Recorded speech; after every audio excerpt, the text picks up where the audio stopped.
My name is Daniel Levi. I am 52 years old. The event that changed my life happened on September 11th, 2001. That morning, I woke up as a respected Jewish religious leader, a father, and a man proud of his faith. Before the sun set, I became a father shaking with fear, unsure if my son was alive. That day, planes crashed into buildings in the United States. Many lives were lost. The world watched in shock. My 12-year-old son was visiting New York with a school group. When I heard the news, my heart stopped. I could not reach him for many hours. Every minute felt like a year. I was born into a strict Jewish family in Jerusalem. My father was a Torah teacher. My mother was a quiet, strong woman who believed in discipline and prayer. From childhood, I was trained to study the Torah deeply. I attended religious schools. I later studied at a respected yeshiva, where I earned recognition as a teacher of Jewish law.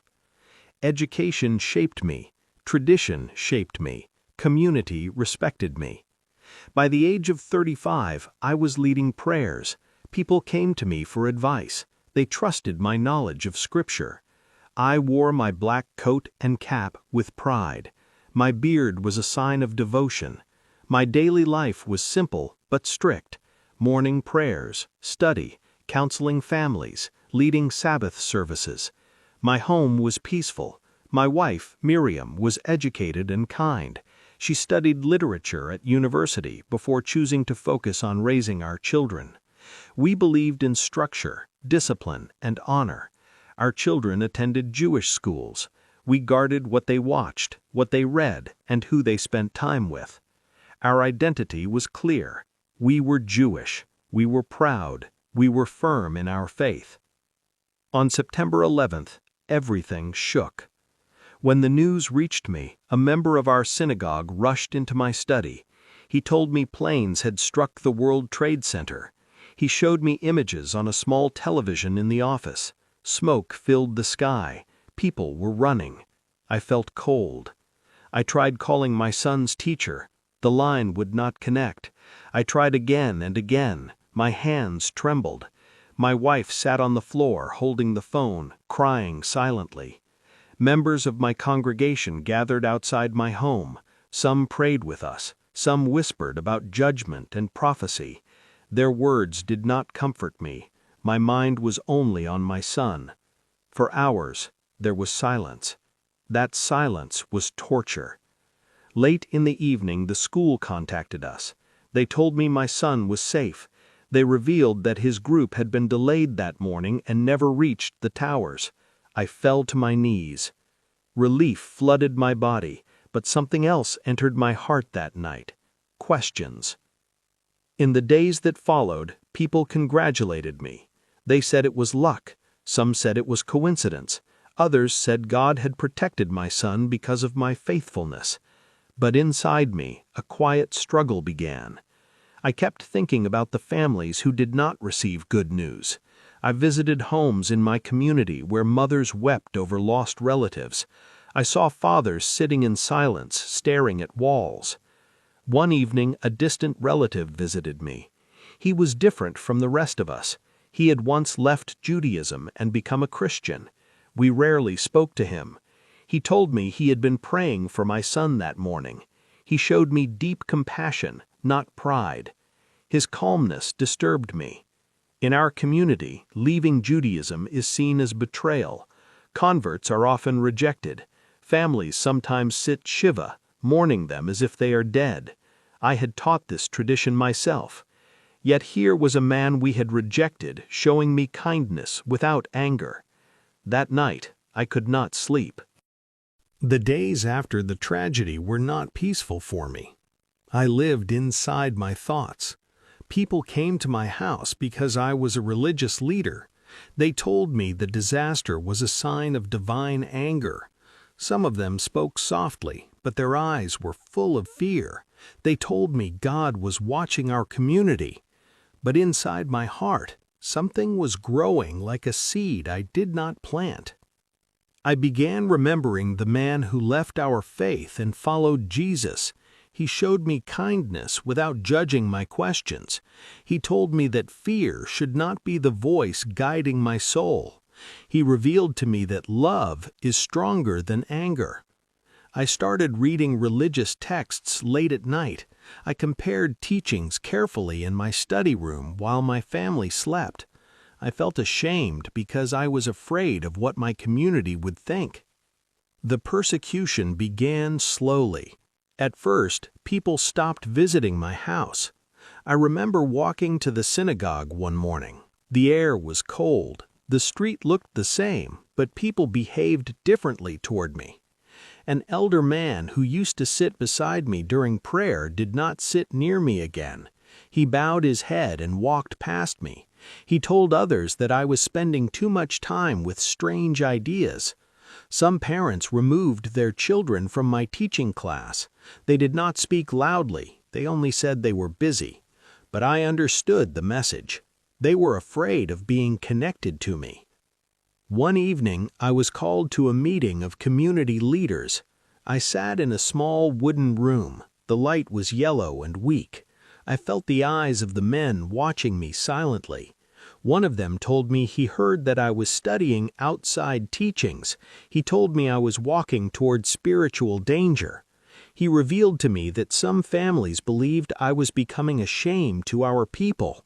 He spoke slowly, like someone choosing stones to throw carefully.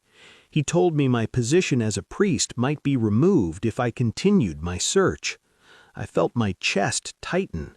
I was not angry, I was afraid, because I knew what losing my position meant. After the meeting, persecution became clearer. Children in the neighborhood sometimes pointed at me when I walked alone. I heard whispers behind me. Some people said I was bringing confusion into our community. One afternoon, while walking home, a group of young boys followed me at a distance. They shouted that I was betraying our Father's faith. I did not answer them. I kept walking slowly. My heart was heavy. At home, my wife noticed my silence. She showed me kindness by cooking my favorite food, but I could see worry in her eyes. She told me she felt something was changing around us. I told her I was only searching for truth for my heart. She did not speak for a long time. The hardest persecution was not shouting. It was loneliness. Some friends stopped greeting me. When I entered prayer gatherings, people moved slightly away from my seat. Not everyone did this, but I felt it like small stones falling slowly on my spirit. Sometimes at night, I sat outside my house and listened to the wind. I wondered if searching for spiritual truth could destroy a man's community. I thought about my son.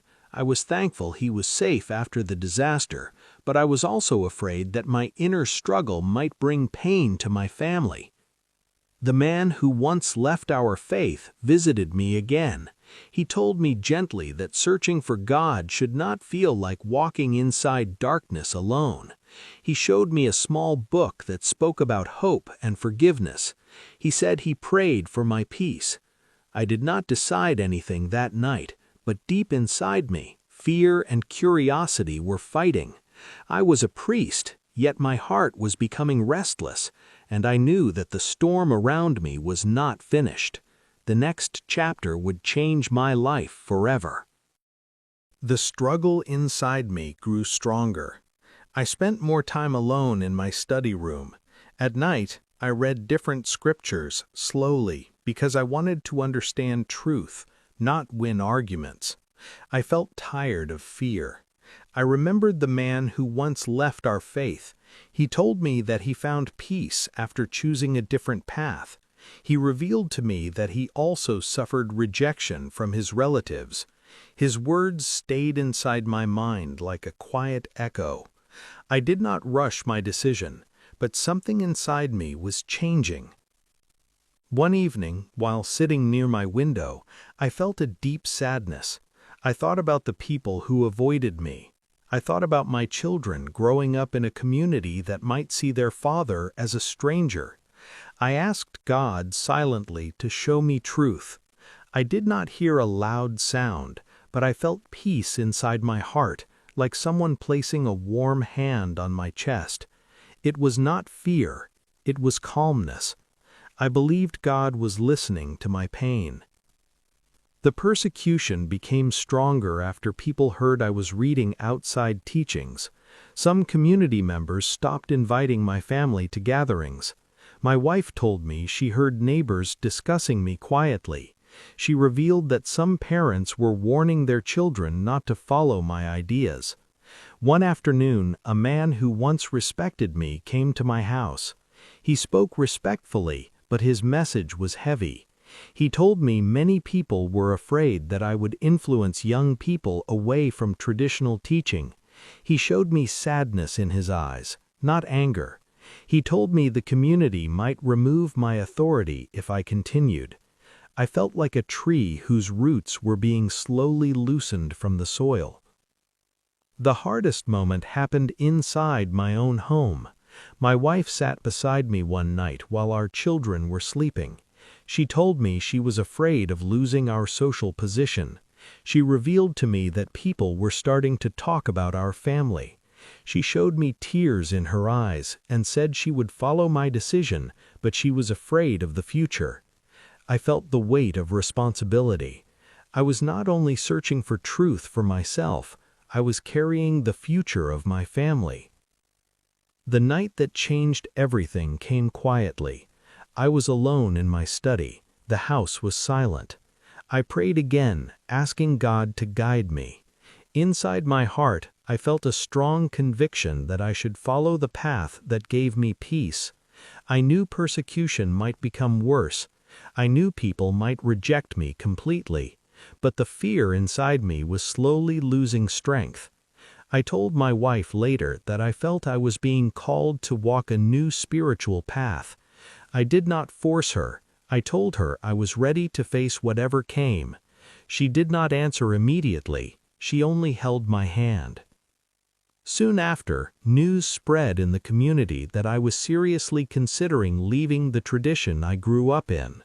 Some people avoided speaking my name. Children who once greeted me stopped doing so. I felt like I was standing in a place where two worlds were pulling my heart. One world was my past. The other world was a future I could not clearly see. But deep inside me, I believed that truth should not be afraid of questions. And I knew the next step would break many relationships around me. Yet my heart had already started walking forward. The storm was becoming closer, and I was no longer certain where my life would lead. My name is Daniel Levi, and this was the season I lost many things but found peace in my heart.